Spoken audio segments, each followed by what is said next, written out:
Jung said, "By psyche I understand the totality of all psychic processes, conscious as well as unconscious."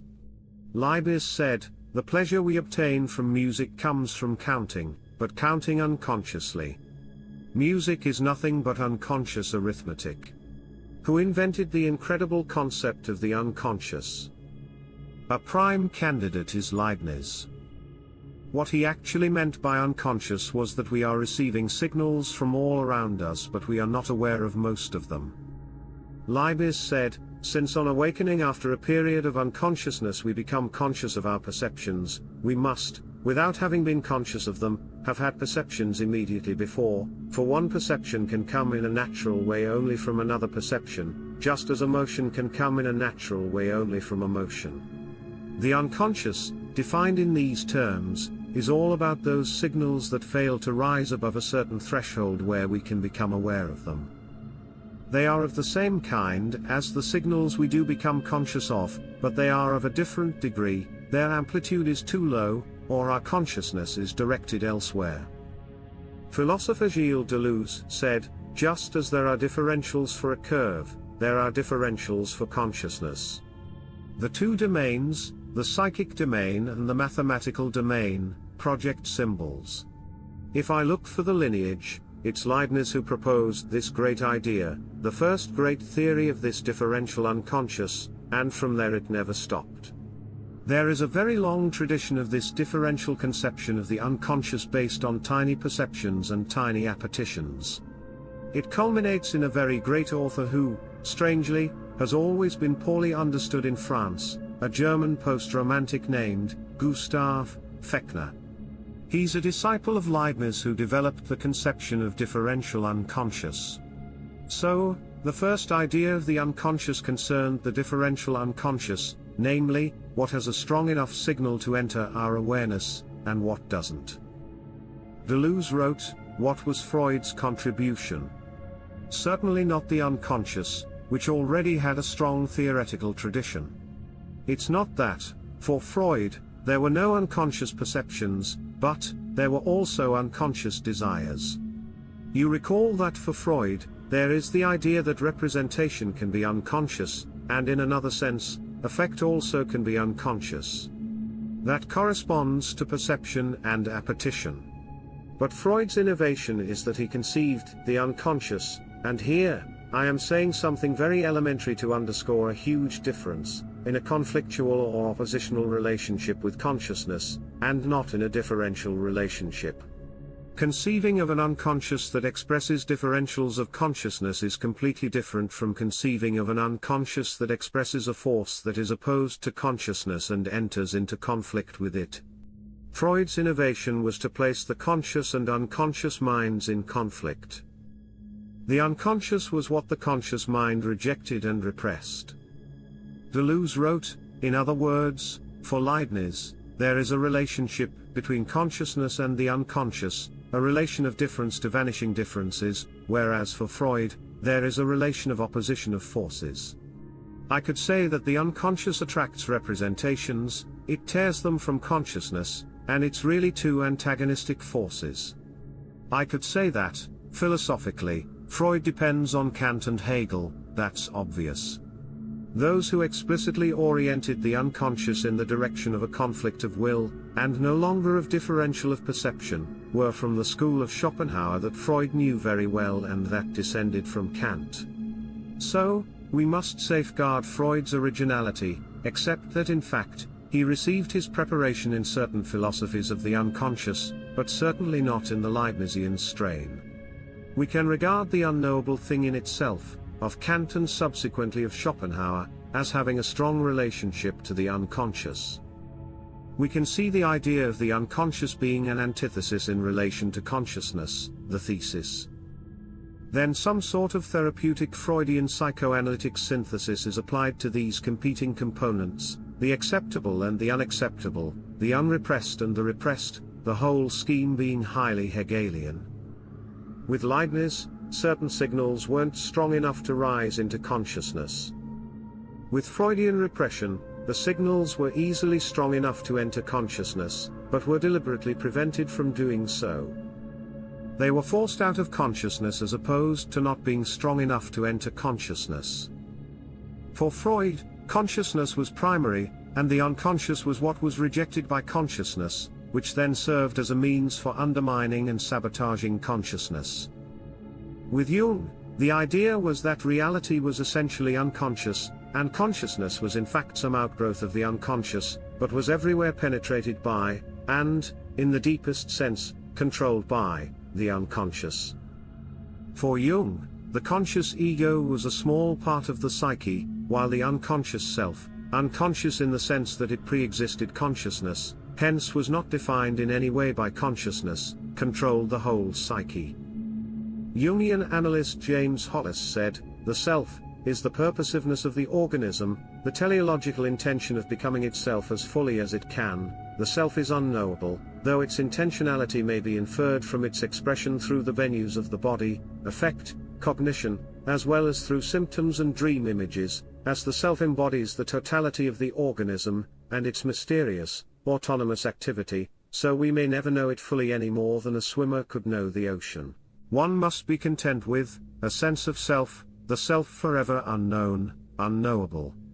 The task of the ego is to integrate more and more of the unconscious and bring itself closer to the self, which, in Jung's system, serves more or less as God inside each person.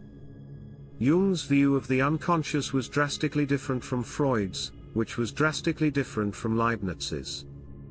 All three views have validity, but Jung's system is the most valuable and comprehensive in exploring the nature, power and potentiality of the unconscious mind. It's amazing how much of New Age thought and Eastern mysticism is given over to the notion of a universal consciousness. Consciousness is all there is, many of them say, and therefore how antithetical New Ageism and Eastern mysticism are to all great theories of the unconscious. Anyone who says all is consciousness is fundamentally denying the existence of the unconscious. Whenever science refers to the unconscious, it basically means the term in the Leibnizian sense, of processes that do not enter consciousness. It certainly doesn't mean anything that Freud and Jung would recognize as concerning the unconscious. Science more or less denies that psychology is a real subject, certainly in the terms framed by the likes of Freud and Jung.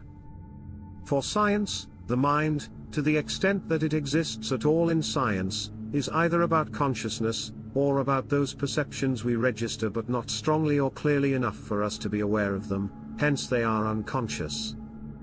For the likes of Descartes, the mind was inherently conscious.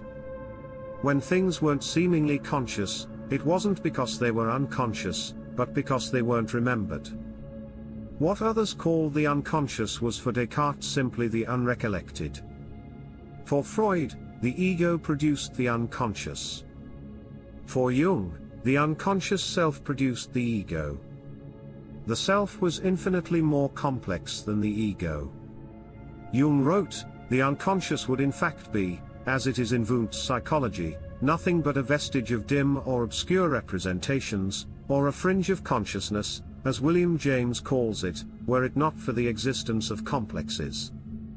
That is why Freud became the real discoverer of the unconscious in psychology, because he examined those dark places and did not simply dismiss them, with a disparaging euphemism, as parapraxis.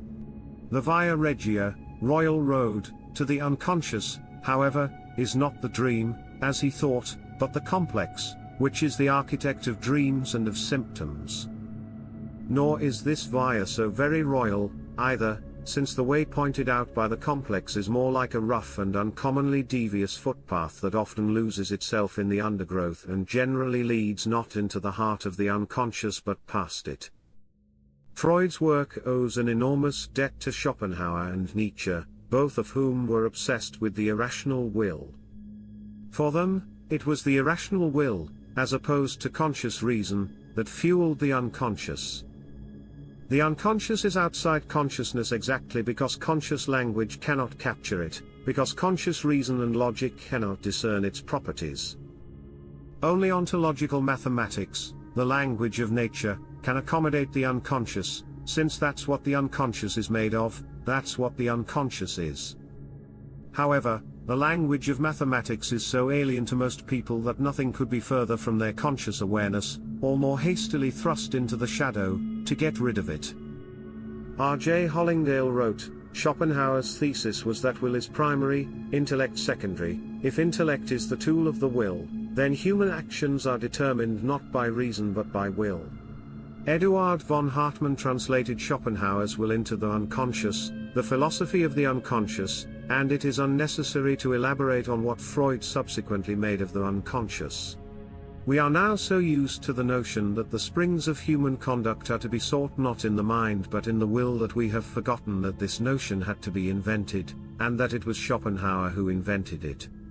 Jung said, "Everything of which I know, but of which I am not at the moment thinking, everything of which I was once conscious but have now forgotten, everything perceived by my senses, but not noted by my conscious mind, everything which, involuntarily and without paying attention to it, I feel, think, remember, want, and do, all the future things which are taking shape in me and will sometime come to consciousness, all this is the content of the unconscious. Besides these we must include all more or less intentional repressions of painful thought and feelings. I call the sum of these contents the personal unconscious." Freud stopped at the personal unconscious.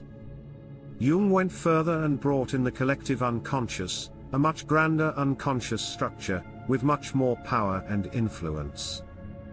Maggie Hyde wrote, "In analytical psychology, as in psychoanalysis, the existence of the unconscious, with its own laws and functions, is presupposed. It is capable of autonomously affecting and interrupting consciousness. Jung posits both a personal and collective unconscious, both of which stand in a compensatory relationship to consciousness. The personal unconscious consists of personal, repressed, infantile contents. The collective unconscious contains collective, inherited contents, the instincts and the archetypes. The archetypes are charged with emotion and function autonomously from the unconscious. Archetypes carry specific energy, and are capable of acting upon the physical world." John Platonia wrote, "The unconscious is that aspect of reality that is not available to consciousness. It is not just below the surface of consciousness, i.e., subconscious, but is quite literally unknown. However unknown it may be, the unconscious acts upon the individual collectively. We share a common unconscious that influences the whole of the universe. Consciousness is mediated by language. The unconscious is therefore that aspect of reality that cannot be converted into language, or cannot be adequately captured or expressed by language. Language is the medium of intelligibility.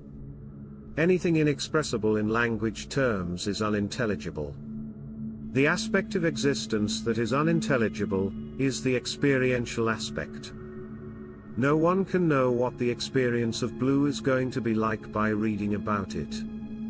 When we talk about an experience as being painful, we are never capturing the actual pain we experience. The specific nature of pain, the subjective experience of pain, can never be put into words. We use words such as pain to tell each other that we are having an unpleasant experience, but we can never actually capture the specific experience in words. It defies being expressed in language. It defies intelligibility. That's because it's not intelligible. It's experiential. Experience is the semantic information that accompanies the intelligible syntax furnished by ontological language. So, ontological mathematics is intelligible in terms of mathematical syntax, but the semantic experience that accompanies the syntax is not intelligible. It's the empirical rather than rational aspect of existence. It's transrational. That's why no one can tell you what the experience of blue will be like before you have ever seen blue. They can tell you the frequency of the blue color they are about to show you, that's blue as intelligible syntax, as language, but they cannot tell you how you are going to subjectively experience it, that's blue as unintelligible semantics, as something that cannot be expressed to anyone else. No one can ever know how someone else experiences something. That's always a unique condition. At best, People can describe in general terms what an experience will be like. It will be wonderful, they might say, but what does that mean? What you can conclude from that is that, in relation to excellent subjective experiences you've had in the past, it will be on the same spectrum. But the specific experience itself will never be captured in man-made language. Man-made words cannot, by definition, capture that which is not man-made. That would constitute a category error. Man-made words give us clues and indications, but never the experience itself. They are always approximate, always models, always simulacra.